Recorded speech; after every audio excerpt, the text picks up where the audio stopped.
ಬಂದ್ ಅರುಣ, ಅವ್ರ ಊರ ಹೆಸರು ಬಂದು ನಂಗಿ ಹತ್ರ ಬಾಸ್ಮಾಕನಹಳ್ಳಿ ಅಂತ ಹೇಳ್ಬಿಟ್ಟು.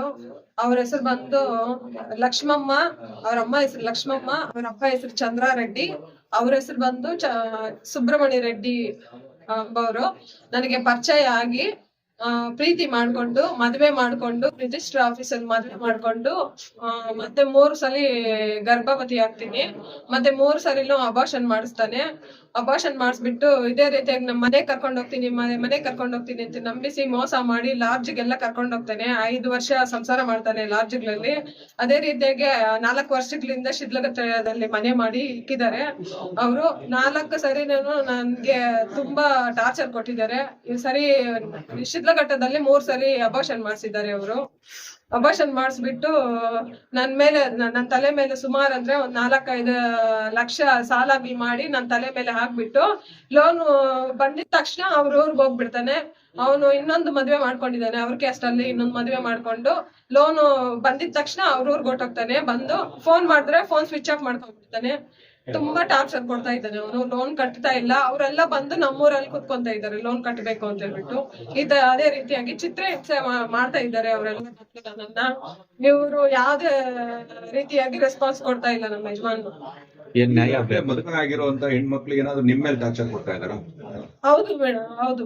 ಇವಾಗ ಅವ್ರ ಕ್ಯಾಸ್ಟ್ ಅಲ್ಲೇ ಮದ್ವೆ ಮಾಡ್ಕೊಂಡಿದ್ದಾನಲ್ವಾ, ಆಯಮ್ಮ ಮೊನ್ನೆ ಈ ತರ ಲೋನ್ ಕಟ್ತಾ ಇಲ್ಲ ಅಂತ ಹೇಳ್ಬಿಟ್ಟು ನಾನು ಊರ್ಗ್ ಹೋಗಿದ್ರೆ ಅವಳು 2ನೇ ಹೆಂಡತಿ ಮತ್ತೆ ಅವ್ರ ಅಮ್ಮ ಅವ್ರ ಅಪ್ಪ ಎಲ್ಲ ಸೇರಿ ನನ್ ಮೇಲೆ ದೌರ್ಜನ್ಯ ಮಾಡ್ತಾರೆ.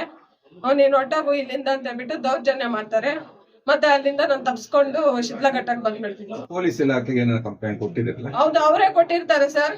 ನನ್ ಮೇಲೆ ಕಂಪ್ಲೇಂಟ್ ಕೊಟ್ಟಿರ್ತಾರೆ. ಏನಂತ ಕೊಟ್ಟಿರ್ತಾರೆ ನಿಮ್ ಮೇಲೆ? ನಾನು ದುಡ್ಡಿಗೆ ಟಾರ್ಚರ್ ಕೊಡ್ತಾ ಇದ್ದೀನಿ, ಚಿತ್ರಹಿಂಸೆ ಕೊಡ್ತಾ ಇದ್ದೀನಿ ಅಂತ ಹೇಳ್ಬಿಟ್ಟು ನನ್ ಮೇಲೆ ಅವರು ಕೊಟ್ಟಿರ್ತಾರೆ. ಅಲ್ಲೇನಾಗುತ್ತೆ ಸ್ಟೇಷನ್ ಅಲ್ಲಿ? ನಾನು ಸುಮಾರು ಸರಿ ಅವ್ರ ಹೆಂಡತಿ ಮೇಲೆ 3 ಕಂಪ್ಲೇಂಟ್ ಆಗಿರುತ್ತೆ. ಅದೇ ರೀತಿಯಾಗಿ 3 ಸರಿನೂ ಅವ್ರ ಹೆಂಡತಿ ಕರ್ಸಿ ಬುದ್ಧಿವಾದ ಹೇಳ್ತಾರೆ. ನೆಕ್ಸ್ಟ್ ಟೈಮ್ ಈ ತರ ಮಾಡಿದೀಯ ಅಂದ್ರೆ ಜಾತಿ ನಿಂದನೆ ಎಲ್ಲ ಮಾಡ್ತಾ ಇದೀಯಾ, ಇನ್ನೊಂದ್ಸರಿ ಈ ತರ ಆದ್ರೆ ಜೈಲ್ಗೆ ಹಾಕ್ಸ್ತೀವಿ ಅಂತ ಹೇಳ್ಬಿಟ್ಟು ಮೇಡಮ್ ವಾರ್ನಿಂಗ್ ಕೊಡ್ತಾರೆ. ಮತ್ತೆ ಅದನ್ನೇ ರಿಪೀಟ್ ಮಾಡ್ತಾನೆ ಇರ್ತಾಳೆ ಅವಳು. ಮೇಡಮ್ ಮಾತು ಕೂಡ ಕೇಳಲ್ಲ. ಮತ್ತೆ ಅದೇ ರೀತಿಯಾಗಿ ನನ್ ಮೇಲೇನು ಈ ತರ ಕಂಪ್ಲೇಂಟ್ ಕೊಡ್ತಾರೆ ಇವ್ರು ಬಂದು. ಮತ್ತೆ ಮೇಡಮ್ ಮುಗಿದು ಕಳಿಸ್ತಾರೆ. ಇವಾಗ ಏನ್ ನ್ಯಾಯ ಬೇಕು ಅಂತ ನೀವು ಮಾಧ್ಯಮ ಮುಂದೆ ಬಂದಿದ್ದೀರಾ? ಇವಾಗ ನನಗೆ ನನ್ ತಲೆ ಮೇಲೆ ಲೋನ್ ಇಕ್ಕಿರೋವೆಲ್ಲ ಲೋನ್ ಎಲ್ಲ ಕ್ಲಿಯರ್ ಮಾಡ್ಬೇಕು. ನನಗೆ ಅನ್ಯಾಯ ಆಗಿರೋದು ಬೇರೆ ಇನ್ಯಾವ ಹೆಣ್ಮಗುಗೂ ಅನ್ಯಾಯ ಆಗ್ಬಾರ್ದು. ಇದೇ ರೀತಿಯಾಗಿ ಅವ್ರೂರಲ್ಲೇ ಒಬ್ಬ ಬಾಯ್ಮನ್ ಇಟ್ಕೊಂಡಿದ್ದಾರೆ. ಮತ್ತೆ ಪೆದ್ದೂರಲ್ಲಿ ಒಬ್ಬ ಬಾಯ್ಮನ್ ಇಟ್ಕೊಂಡಿದ್ದಾನೆ. ಮತ್ತೆ ಮುಳಬಾಗ್ಲಲ್ಲಿ ಒಬ್ಬ ಬಾಯ್ಮನ್ ಇಟ್ಕೊಂಡಿದ್ದಾನೆ. ಮತ್ತೆ ತಾತಗಲ್ಲಲ್ಲಿ ಒಬ್ಬ ಬಾಯ್ಮನ್ ಇಟ್ಕೊಂಡಿದ್ದಾನೆ. ಇಷ್ಟು ಜನನ್ನು ಹಿಡ್ಕೊಂಡು ಯೂಸ್ ಮಾಡ್ಕೊಂಡು ಅವ್ರನ್ನೆಲ್ಲ ಬಿಟ್ಬಿಟ್ಟಿದ್ದಾರೆ. ಆ ತರ ನನ್ನನ್ನೇ ಬಿಟ್ಬಿಡೋಣ ಅಂತ ಹೇಳ್ಬಿಟ್ಟು ಇವಾಗ ಪಕ್ಕಾ ಪ್ಲಾನ್ ಮಾಡಿ ನನ್ನನ್ನು ಬಿಟ್ಬಿಟ್ಟು ಇವಾಗ ಅವರೇ 2ನೇ ಹೆಂಡತಿ ಹತ್ರ ಹೋಗಿ ಸೇರ್ಕೊಂಡಿದ್ದಾನೆ.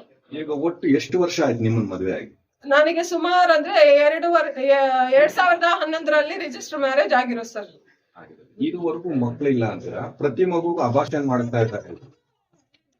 ಸುಮಾರು ಅಂದ್ರೆ 3 ಅಬಾರ್ಷನ್ಗಳು ಮಾಡಿಸ್ತಾನೆ ಸರ್. ಮಗು ಬೇಡ ಬೇಡ ಬೇಡ ಅಂತ ಹೇಳ್ಬಿಟ್ಟು, ನೀವು SC ಕ್ಯಾಸ್ಟ್ ಅವರು, ನಾವು ರೆಡ್ಡಿಸು, ಮಗು ಬೇಡ.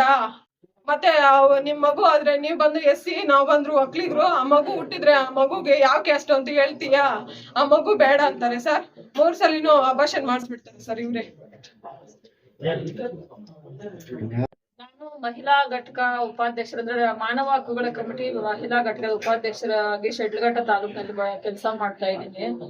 ಒಂದ್ ಹೆಣ್ಣು ಮಗು ನಮ್ಮ ಹತ್ರ ಬಂದಿದೆ. ನಮ್ಮ ಕಮಿಟಿ ಮುಖಾಂತರ ಏನಾದ್ರು ನ್ಯಾಯ ಸಿಗುತ್ತೇನೋ ಅನ್ನೋ ಉದ್ದೇಶದಿಂದ ನಮ್ಮ ಹತ್ರ ಬಂದಿದ್ದಾರೆ. CM ಬೈರೇಗೌಡ ಅನ್ನೋರ್ ಮುಖಾಂತರ ನಾವು ಕೆಲಸ ಮಾಡ್ತಾ ಇದ್ವಿ. ಇಲ್ಲಿ ಬಂದಿದ್ದಾರೆ. ಅವ್ರಿಗೆ ಸುಮಾರು ಅಂದ್ರೆ 2011 ಅಂದ್ರೆ ಇವಾಗ 15 ವರ್ಷದಿಂದ ಮದುವೆ ಆಗಿ 15 ವರ್ಷದಿಂದ ಸಂಸಾರ ಮಾಡ್ಕೊಂಡು ಫುಲ್ ಟಾರ್ಚರ್ ಕೊಟ್ಟು ಅವ್ರಿಗೆ ಅನ್ಯಾಯ ಮಾಡ್ಕೊಂಡು ಬರ್ತಾ ಇದಾರೆ ಅಂತೇಳಿ ನಮ್ಮ ಇದ್ರಿಗೆ ಬಂದಿರೋದ್ರಿಂದ ನಾವು ನ್ಯಾಯ ಕೊಡಿಸ್ಬೇಕು ಅಂತ ಇಲ್ಲಿ ಸೇರಿದ್ದೀರಿ.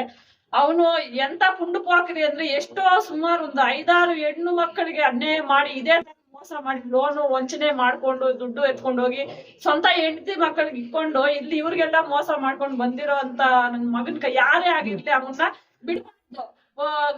ಜೈಲ್ ಶಿಕ್ಷೆ, ಜೀವಿತಾದ ಶಿಕ್ಷೆ ಕೊಡ್ಬೇಕು ಅಂತ ನಾವು ಹೋರಾಡಕ್ ರೆಡಿ ಇದ್ದೀರಿ. ಅವ್ರಿಗೆ ಏನೇ ಆಗ್ಲಿ ನ್ಯಾಯ ಸಿಗ್ಬೇಕು. ಆ ಲೋನ್ಗಳೆಲ್ಲಾನು ಕಟ್ಸ್ಬೇಕು. ಮತ್ತೆ ಅವ್ನ ಜೀವಾವಧಿ ಶಿಕ್ಷೆ ಮಾಡಿಸ್ಬೇಕು ಅಂತ ನಾನು ಹೇಳ್ತೀನಿ.